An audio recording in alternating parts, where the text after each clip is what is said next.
환율 보겠습니다. 확실히 1120원에서 1140원의 박스권 최근엔 더욱더 뚜렷해집니다. 1140원 터치하고 나서 3거래일째 밀려나고 있는데요. 어떻게 봐야 되는 걸지 변수들 함께 좀 점검을 해보시죠. 오늘 환율은요. 유진투자선물의 수병화 연구원과 함께 이야기 나누겠습니다. 안녕하세요. 네, 안녕하세요. 네, 오늘 어떤 요인에 따라서 원달러 환율 움직였던 건가요? 네, 오늘 우리 환율은 위안화 SDR 편입 이슈와 또한 호주 금리 동결 여파로 인한 아시아 통화 강세로 3원 90전 하락한 1133원 10전의 장을 마감했습니다. 일단 보합권에서 시작한 환율은 위안화 SDR 편입 이슈로 인하여 아시아 통화 강세를 보이면서 보합권 출바로 하락 전환하며 하락폭을 조금씩 키워나갔습니다.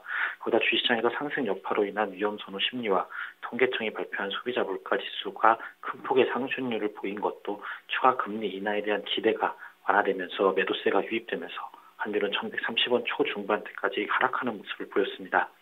이후 1130원 초중반대에서 제한적인 움직임을 보이던 환율은 호주 중앙은행이 금리 동결 소식으로 호주 달러가 초강세를 보인 영향으로 우리 환율도 이에 동조하면서 1130원 초반대까지 다시 낙폭을 키웠습니다.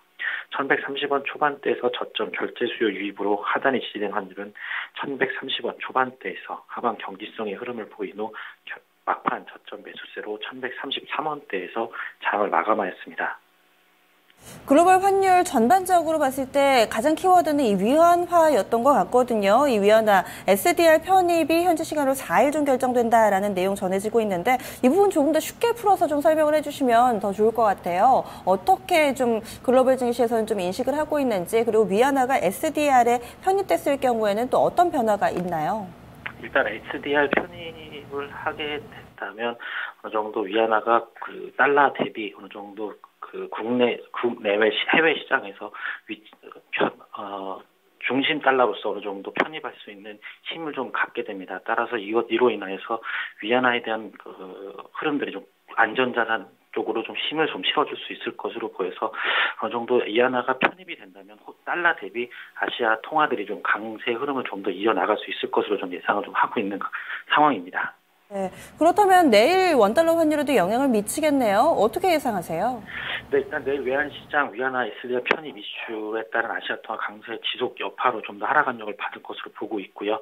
또한 10월 소비자 물가지수의 큰 폭 상승률 또한 이번 다음 주 있을 11월 금통위의 금리 인하 기대가 약해진 부분들도 하락 압력을 줄 것으로 보고 있습니다. 다만 이번 주 미국 고용지표 결과를 기다리고 있는 만큼 1120원대로의 하락은 좀 쉽지 않을 것으로 보고 있고요.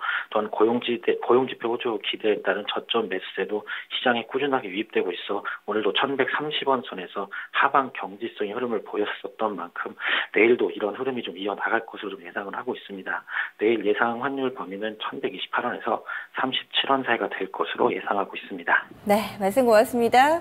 네, 감사합니다. 네, 환율을 좌지우지할 만한 요인으로 이 위안화의 SDR 편입이 꼽히고 있습니다. 일각에서는 현지 시간으로 4일 IMF가 이사회를 통해서 이 편입 여부를 결정할 것이다라는 내용 나타나고 있는데요. 만약에 이 부분이 결정된다고 해도 실제 편입 시기는 내년 가을쯤으로 예상되고 있습니다. 지금까지 환율 동향 체크해봤습니다.